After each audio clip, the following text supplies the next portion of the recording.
Welcome to This Just In, the show bringing you the latest advancements in healthcare, strategy, innovation, and public policy.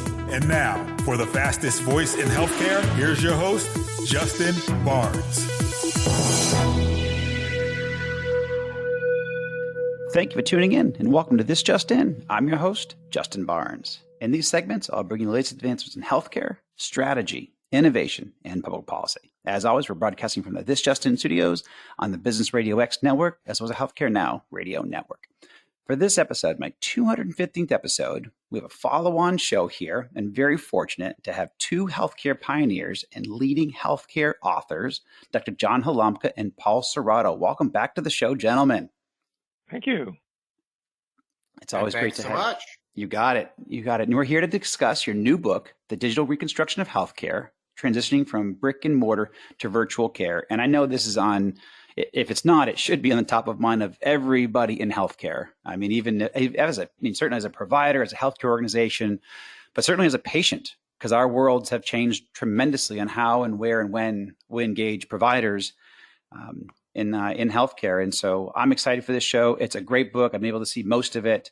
And the first show was fantastic. We left a great cliffhanger on virtual care and in which you guys see some of the evolutions here. But before we dive in to our second show here, John, where are you calling in from, my friend?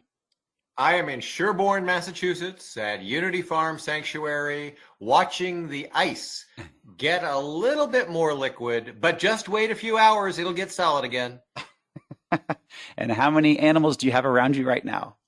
So there are 300, but since the snow is still about 24 inches deep, I don't have the usual ducks, geese, and guinea fowl outside my office window.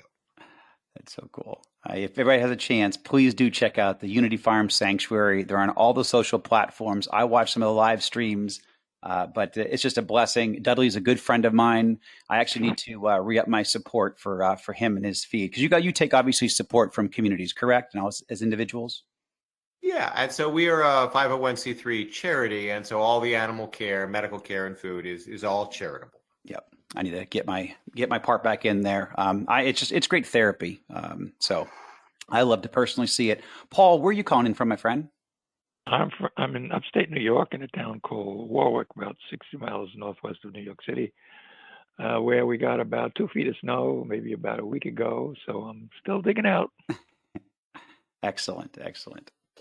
So we talked about really some of the advents of virtual care and even some of the major tenets that we see as innovations. You brought up the term navigators, which I completely agree, because there's certainly a chasm out there. Virtual care is a very complex topic. And a lot of institutions, when I get out there and I speak with people, they're not sure where to start, or also their definition of virtual care is very different. And there's nothing wrong with that, but this show I like to use as a medium to offer best practices, strategies, blueprints for success. So again, if you didn't hear the first episode, please tune into that. John and Paul lay out some great tenets of where to get started and also what to look out for. We've dove into a little bit of AI, which is usually a big topic in machine learning, but also some ways to successfully manage that and use AI and implement it in machine learning. But now let's dive into telecare, telemedicine, telehealth. First of all, are there any differences using different terms? Because I've heard us, even on our last show, mention it different ways. I'll say telemedicine for the sake of this immediate conversation, but I'd love to know first of all, do you see any differences there, or is just different use of terminology? What do you think about that, John? Well, so of course, if you study Greek, right, we're just talking about at a distance, right? Mm-hmm. And so the question is, what is telehealth? What is virtual care? If I send you a photograph of a mole and say, is this cancer? Oh, well, that's a kind of diagnosis at a distance. Mm-hmm. If we have a virtual visit that is a Zoom, a Teams, a Meet encounter that is similar to what we would have done in person, it's just at a distance, well, that's a virtual care or telemedicine episode. What about remote patient monitoring and a high acuity, serious and complex hospitalization in your home? Well, again, it's a different kind of telecare, but certainly one that's really important as we look in the COVID era. Do you really want to go to a hospital which might have infected patients in it if you're a immunocompromised person needing a serious and complex intervention. Well, you'd probably rather get that in some alternative location. What about EICU? Control of ICUs from across the country. And Mayo often does that. So I would just tell you, when we talk about telecare or virtual care, it really is a spectrum of activities. Excellent. So diving into telemedicine, telecare, it has taken off since the advent of the pandemic early in 2020. But from your perspective and some best practices that you can offer, what are some of the strengths and weaknesses that you see? One of the things we talk about in the book is the tremendous variation in the quality of care of some of the telemedicine services. Probably one of the most worrisome reports I've seen came out in JAMA a couple of years ago, spearheaded by a doc named Jack Resnick. And what he and his colleagues did was they looked at several direct-to-consumer dermatology services. And John just mentioned how it's possible to diagnose skin cancer by looking at a mole over the internet, which is fine. But this study looked at several different services and found that there were several missed diagnoses, and some of them were pretty serious. For example, they given one patient who had secondary syphilis was misdiagnosed. Obviously, you don't want to miss something like that, since it could be life-threatening. So once again, there's a tremendous variation in terms of the quality of care that you can get from these types of services. So, John, what are some of your thoughts on where people can start, and a lot of them have started? I think on our last show we talked about how 90% of care was through telemedicine in the early advent of the pandemic, and now we're stabilizing around 20 to 25%, depending upon specialty and community and other factors. But what are some of the strengths that we can, that you can offer out there to get people started, or how to engage, or how to be, just be better in this area? Yeah, so one of the questions you should ask as a healthcare organization is, what are your assets, so to speak? Is it that you have lots of bricks and mortar, you have lots of clinicians, you have lots of IT experience? What are the things you have that you want to leverage? Well, here's one of the things that we found, especially in community sites. They don't actually have a lot of spare space. They don't have capital to go build a new OR or a new set of beds, and they may not have a vast amount of IT resources. So we have clinicians, however, that can expand their scope of practice at a distance. And in fact, maybe you can use your existing staff to see more patients if you just simply then use a telemedicine service of some kind. And again, that might be outpatient, or it could be this more serious and complex care. And I reflect on this because as Mayo Clinic launched its advanced care at home, we launched in two marketplaces, Florida and Northwest Wisconsin. And what we found in Northwest Wisconsin is the hospitals there had the clinical expertise to deliver care in a remote setting. So by simply partnering them with a technology services provider and providing some training and supply chain advice, they were able to significantly expand their impact in their region with just existing staff. It's excellent. Excellent advice. What would you want to layer onto that, Paul? Or what are your thoughts? Well, I mentioned earlier how this particular study in JAMA found lots of shortcomings, but there are also several high-quality, commercially available telemedicine providers. We don't want to plug any particular one, but there's a long list of services that a hospital or a clinic can buy into if they don't have the IT expertise, and just run with it. Yeah, no, it's excellent. And I love that the thoughts there of expanding the scope of practice, because also you can look at what you're able to achieve as an organization, and maybe strategically what do you want to achieve, because it's almost like you can reinvent yourself in some ways. And how can I best serve my community? And now through technology innovation and partnerships, you might be able to do a lot more than you ever thought in just a traditional brick and mortar, four walls of what you had. It really is a reinvention. Yeah, that's the right word for it. I love it. And here's a way, I guess, Justin, to think about it, which is today, and of course I'm making this up, so this is a rhetorical question. How many times a year do you see your primary care physician? Oh, once for the annual, maybe twice a year. You got it. Well, great. But what happens in between those one or two visits? Right. And wouldn't it be actually, as we think about healthcare and wellness going forward, to go from episodic healthcare to continuous healthcare?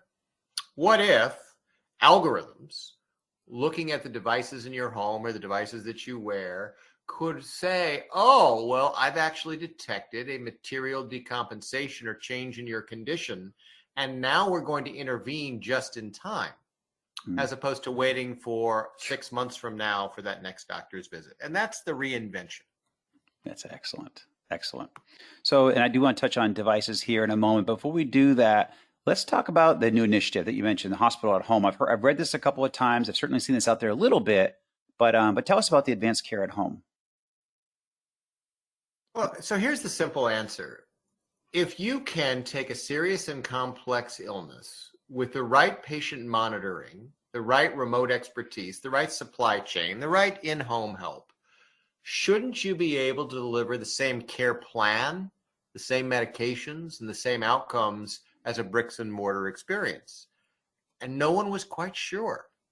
And so we, with extraordinary diligence, started very small and then studied everything from every encounter and moved fast and thought big. And so as of now, we've discharged over 200 patients that are serious and complex using this approach with equivalent quality, equivalent outcomes, reduced cost, and much higher patient satisfaction. Yes. Because you stayed at home with your pets and your family and your bed and your food. And really interesting, very common for the elderly when you move them into a hospital setting to sundown, get a little confused as nightfall approaches. What we saw in a home hospital approach, no sundowning, because you never leave that familiar environment. So lots of interesting benefits. Did you see this evolve more quickly because of COVID or with COVID? Did it help you in some way move this initiative forward faster? Two ways. So first, what we found was, especially for those who are immunocompromised, they actually preferred to get their acute care outside of a bricks and mortar facility purely to avoid contact with those who might be infected. So that was good. But the other way, during the surges, you actually start across this country, saw ICUs and ward beds hitting capacity. So it allowed us that surge protection, so to speak, of being able to admit patients into their homes and see 20 more patients in an inpatient setting than beds were available in a community. Worked really well. Wow. That's excellent. What are your thoughts, Paul? What would you add to that? Yeah, I recently had a conversation with AJ Dunn, who is right in the middle of this advanced care at home project. He's one of the administrators there. And he brought up a couple of interesting points. One of them, he mentioned that the hurdles that they have in dealing with insurers. Because when you approach a typical insurer, they don't have a model for hospital at home care. So it's like, where do we place this in our portfolio? So what they've had to do is go one by one with each insurance company to explain the cost effectiveness of it. And that's how the program is advancing. And the other thing that he talked about was there's something in their system called a syndrome sniffer. So it's a tool, a digitally enhanced tool to help with detecting or spotting patient deterioration early on, which is something that is often missed in a hospital setting. So those two things really stood out in the conversation that I had with them. That's excellent. That's excellent. For those just tuning in, we're speaking with authors Paul Cerrato and Dr. John Halamka about their new book, The Digital Reconstruction of Healthcare, Transitioning from Brick and Mortar to Virtual Care. And you've heard that theme over and over now, which is excellent. So diving in here, how is voice technology having an impact on diagnosis of heart disease and neurological orders? Paul, do you want to start off there? Or? Yeah, some of the interesting projects that are going on at Mayo Clinic. It's possible to take voice samples and analyze them for emotional content. So one group of researchers asked for patients to provide a positive and a negative emotional experience. And what they found was that the negative emotional experiences were more common amongst people who were likely to eventually develop heart disease. And the rationale behind it is probably the negative emotional experiences reflect some sort of change in the adrenal system, which in turn, everybody knows the connection between stress and heart disease. So taking samples of the voice is one way to help predict the onset of heart disease. Wow, that's fascinating. It is. Well, or Justin, let me give you a couple other examples. So imagine that you have a change, not in the content of your speech, but in the tone and the amplitude. Can you, through an AI model, detect neuromuscular disease like Parkinsonism or Lou Gehrig's disease, ALS, through changes in the way you speak? And the answer is yes, with actually a high degree of certainty.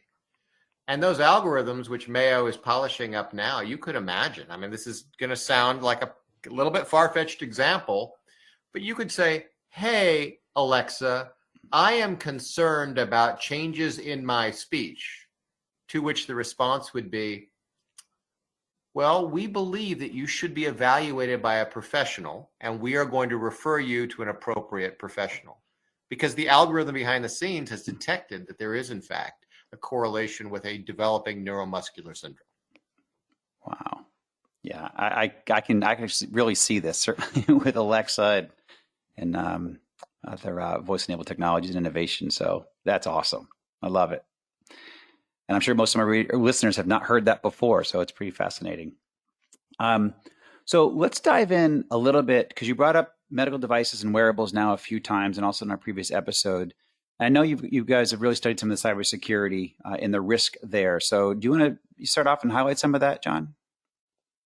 Sure. So what does IoT stand for? Internet of Targets. That's good. Right? So here we are taking these devices that have maybe very little security protection and connecting them to our computers and our home networks. And I'm sure you remember, Justin, just not so long ago, Home Depot had a major hack. Sure. And how did they get into Home Depot? The air conditioners. What? Well, it turns out air conditioners had thermostats that had IP connections and very little security protection. And so this is absolutely critical, that as we look at the new connected devices in healthcare, that we are paying attention to cybersecurity risk. Dr. Kevin Fu was just appointed as the FDA's first lead of their cybersecurity efforts. And his role will be to publish the guidelines and best practices so that manufacturers and users understand how to minimize risk. Is there a time frame there? Do we know? Is it next 12 months, 18 months? Have they wrapped a time frame? Well, of course, I can't speak for what the government is likely to issue in terms of right. regulatory guidance. But Dr. Fu has been working in this area for more than a decade. Okay. And I have a feeling that he delivered grand rounds last week at Mayo Clinic. Okay. I have a feeling that he is going to work quite rapidly to give us all a set of best practices. Excellent. So that we recognize that we're as strong as our weakest link, and many connected devices are pretty weak. You got it. And it's just good also to be reminded of this, because, we could see that today in numerous areas of our lives, but certainly healthcare is critically important to all of us, or at least it should be. So looking forward to mitigating those. What would you add to that, Paul? Or your thoughts there, Paul? Yeah, John talked about we're as strong as our weakest link. When you dive into some of the devices and the operating systems that they use, weakest link doesn't even describe the problem. Some of these devices still use outdated Microsoft OSs, systems that are operating systems that are no longer supported by Microsoft, which means they're no longer supported. You no longer get the security patches that you need. Some of the devices are come with a user's manual, for instance, and that user's manual is easily available on the internet for any hacker to get. And oftentimes these devices have a default password, so it might be 123 John. Right. And anybody who opens up the user manual knows what that password is. And oftentimes the hospitals never change the password. So it's an invitation. It's an invitation. You're right. Unless you think that what Paul has said is rare, you probably saw in the news in the last 2 weeks a small municipality had its water system hacked. Sure. And was this because they had a nefarious skilled hacker? No, it's that they didn't change any of the passwords and all the passwords were the same. Yeah, exactly. And so my follow-up question was going to be a best practice to mitigate some of these risks, but I think we just came across the simplest best practice is to change passwords and create unique passwords. Well, but how about this, Justin? Yep. Multi-layer defense. So what do I mean by that? Well, tonight you're going to go out grocery shopping. Will you wear one mask or two? Will you wash your hands before and after? Will you bring a sanitizing wipe? And the answer is, oh, yes, of course I'll do all of those things. So if any one of them fails, you have backup protection. Correct. And security is the same sort of approach. Excellent. Sage advice. So coming into our final moments here, let me see, we've got about 4 minutes or so. Let's talk about some of the misinformation problems in healthcare. So who'd like to start off there? Let me start off. Yeah. This is another one of those topics that is very dear to my heart and also very irritating. Mm-hmm. There's lots of misinformation out there. I have a background in nutrition, and there are all sorts of quack nutrition cures that people are claiming, and there are cures for COVID and so on and so forth. So how do we deal with them? It's easy for us to take a holier than thou attitude because of our training in healthcare. A physician maybe has 12 years of training. I've got graduate school training. It's easy to say, well, we know better than everybody else. But when that tone comes across, it really turns off the public. Mm-hmm. I come from a working class family. I was the first person in my family to have a college education. And I always get the sense that all my working class relatives think, you think you're better than everybody else. The point being, when we deal with people who have been misinformed on healthcare, we have to respect their views, we have to have patience, and we also have a willingness to admit that sometimes we're wrong, even though we have all the education and experience. And each time we do that, I think we get a little closer to developing a trusting relationship with people who doubt healthcare and healthcare expertise. And to just amplify what Paul said, so I went to medical school in the early 80s. And that means about 50% of what I was taught was wrong. I just don't know which 50%. Right. And so one has to be very humble, and one has to constantly look at emerging evidence. And then, based on data and evidence, work with the patient to make a decision that is respectful. And that's how we overcome misinformation. That's excellent. Excellent. So we'll end with one final crystal ball question. On our last episode, you talked about the advent or with the evolution of home diagnostic devices, or at least the proliferation that we'll probably have in the coming months and years in healthcare. But what else would you say, John, looking into the crystal ball over the next 12 to 18 to 24 months in healthcare? What should we be looking out for or expected to see? Well, I think just more broadly is this change in healthcare models that we talked about in this episode.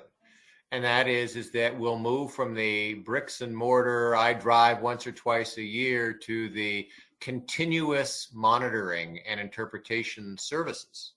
So in some ways, I could argue that healthcare systems will become data companies, and that they will offer their services to keep their patients healthy in their homes, as opposed to see them once or twice a year when they're sick. It's excellent. Got about 30 seconds. Anything you want to mention in there, Paul, from your crystal ball? Yeah, truth is stranger than fiction. You hear that a lot, but it's also harder to recognize. So most of our conversation is about how to recognize the truth when it comes to AI and machine learning. I think over time, docs are going to become more savvy, more discerning, and better able to recognize truth and separate it from junk science. That's excellent. I agree. And to plug the book one more time, The Digital Reconstruction of Healthcare, Transitioning from Brick and Mortar to Virtual Care. So when will the book be launched? Is there a time frame, the dates? We just finished the last chapter, so I'm guessing probably sometime in the second quarter. And it's coming out from Francis and Taylor. Yep. And in conjunction with HIMSS? Is it in partnership with HIMSS? It's part of the HIMSS book series, yes. Excellent. Terrific. Well, hopefully HIMSS will go off this year. I know we're still looking out there. We've been talking about it on my shows, and I'll continue to have a lot of the HIMSS leadership through my show here in the coming 6 months, and hopefully in prepping for a great HIMSS 21 annual conference. And hopefully I'll see you gentlemen there, if not in person, then virtually, as always. And I'm already signed up, so see you there. Terrific. Excellent, John. Gentlemen, thank you so much for joining me today. You always are wonderful guests. I look forward to our next chat, as we always have these on a regular basis. And thank you to everyone for joining us. And please tune in weekdays at 2:30 p.m. Eastern, 11:30 a.m. Pacific. As always, you can track me on Twitter at HIT Advisor and use the hashtag ThisJustinRadio so we can respond to your comments from the show. If you missed any of this episode or want to hear more, all my shows are posted at Apple iTunes, SoundCloud, iHeartRadio, Spreaker, Google Play, and TuneIn. You can check out the new content we posted on justinbarnes.com as well. Thanks, everyone, and stay safe.